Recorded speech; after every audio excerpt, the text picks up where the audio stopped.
Batman, Catwoman, issue 5, Tom King and Clayman. So we're back to another big book. And we have the very... So we have Selina in the past. This is the one that just sort of had to admit to Batman that she knew stuff about the Joker. She's just drinking herself silly. She's drunk. She's fighting the bartender. I love the fight with the bartender because even though she's 3 sheets to the wind, she follows through on what she says she's gonna do.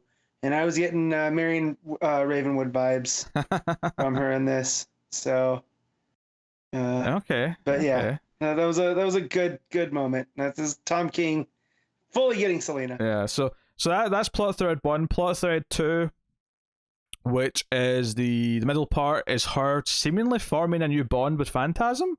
And then future thread is old woman Selina at the Wayne Manor, basically being confronted by old Harley, who at first is like, she basically comes blow to blow immediately and wants to like beat the piss out of Selina because she killed the Joker. And you're thinking, wait, is Harley regressed because she seems to be like mad that she killed the Joker?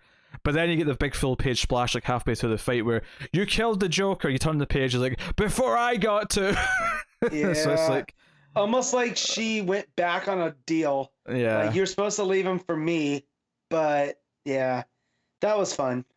Yeah, it's good stuff. And it does well with the coloring here, the color palette. There's a great page early on where it establishes those 3 vertical panels of each timeline. Yeah. In order of the continuity, and you know, the first one's green, the second one's tinted blue, and the third one's more of a sort of red and black, or maybe even purple and black. But it's good. Good stuff.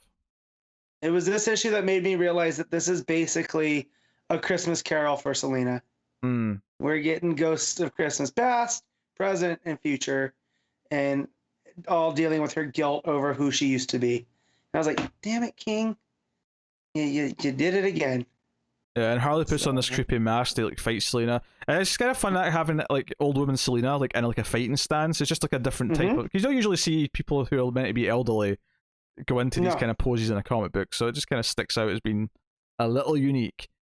But yeah, so this is in that page where she yells out before I got to, like, it's very demented because she's got this like creepy white mask on. It's like the Purge or something like that. And there's like sort of the out of focus blood splatter as Selina's like hitting the back of her head. Yeah, it's a Harlequin mask, you know. Oh, so sure, she's actually living up to the name. I suppose, you know? But notably, it's a lot creepier than her makeup. Go ahead. I was gonna say, drunk Selina having a conversation with a cat and actually treating each meow as a response. That's something I do sober. Just big, this is a big Pete energy. Yeah, there. I'm okay with this. But in the fight scene right before that, where they're fighting and Harley's talking about, you know, the way he'd actually cry tears and said, but Selina, what she's seen, and then he'd go effing quiet, and that was the only time he's quiet. So the fact that even Harley knew back then that something was up with Selina and him, you know, like there was something that wasn't adding up. So yeah, it was a real fun issue. The page after she's done talking to the cat, and you get this painted image, it almost looks like, of the Phantasm mask. Which is Selina, this is Sal Neisman, he's not a very good man.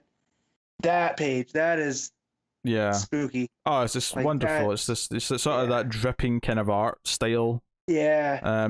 And then of course this guy's chained up, and Phantasm's brought Selina here to help effectively, question and torture him, and terrible tattoos. Yeah, terrible tattoos. Get the information, and this guy tells this story about how. So she explains that this guy was a Joker like fanatic when he was in like college or whatever. Maybe even like a sort of proto punchline in many ways. And was like super into the Joker, eventually got to meet him, and the Joker kind of like took him in because he was, so enamored with him. And he basically had this job of like recruiting more people like him, but they weren't using them as new henchmen. They were bringing them in so they could test the Joker gas on them. So it's a very sinister story about what he does. And Selina actually stands there and watches as Phantasm kills this guy, It's this idea that even at this point in the present day part of the story where she's with Bruce, she's still at least being party to darker things, a world that Bruce would not be a part of. So Right. it's good stuff. I love the transition from that as well, because it's this super stark, everything's bathed in like the red and the blood, and then you've just got these cold knives like hitting a bit of metal to transition back to the future stuff with the old fight. So no, it's good. Now, I don't necessarily think of Batman's dinosaur like its flesh decaying, but I do think there's a bit of symbolism in it having like an actual T-Rex skeleton now instead of the the dinosaur that he usually has in the cave. Well, no, isn't she? No, that's not the cave. She's gonna break into a museum. Oh, you're right. You're right. She's got slammered. So yeah. Joe, it is. It's because the two old versions are at the top of the page, and for some in my head there, I thought this was them like falling into the skeleton. Yeah. No, you're right. Yeah, this is drunk Selina going to the museum to try and steal something. And Batman finds her and takes her home. Yeah, this is the first time we see her. See Batman, sorry, because she's looking up at the broken skylight where she came in. Yep. And then Batman kind of comes in all in shadow, and it carries her back to the bat, and a gorgeous full page spread. Effing Batman. Just love it. Hey, something that I've said on numerous occasions, and I can relate with Selina, drunk or not. But yeah, and then we get them, and Phantasm. What's her name? I can't remember. Beaumont. Yeah, Beaumont. There you go. Andrea Beaumont. Yeah. There you go. She has some weird choppy robot in her house, right? Like, it's very sinister. So, and then Helena shows up, sees tied up old Harley. In the future, yeah, and she's like, okay, yeah, in the future. Let's explain this right now, Mother. Shall we? Just on the Andrea stuff though, is that I like that she's pointing out that Bruce hasn't changed Selina as much as he tends to change everyone else that he gets involved with. Right. And she's surprised that Selina's still kind of separate and thinks differently. So there seems to be a bit of an unlikely friendship kind of forming, or at least an understanding between Selina and Andrea forming. So I'm curious to see where that goes now. But I also realized in this timeline, she's got a version of the animated series suit on. Right, it's that gray. Kind of, yeah. It's a bit more tactical looking than the animated version, but yeah, it's just got the same color scheme. Yeah, but I just realized that now looking at this, so that's pretty cool. Yeah, still with goggles though. Worth mentioning. Yeah. So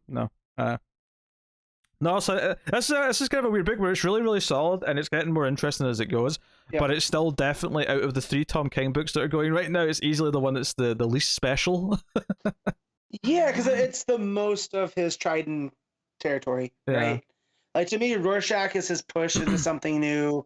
Strange Adventures a little less so, but what he's doing with the whole hero's journey type thing. And then this is a Batman Catwoman story that's essentially a Christmas Carol. So, yeah. All right, what are you giving Batman Catwoman? I'm gonna give this an 8. This is a real solid book. Yeah, I'm sure I agree. I think 8 out of 10 is good for me too.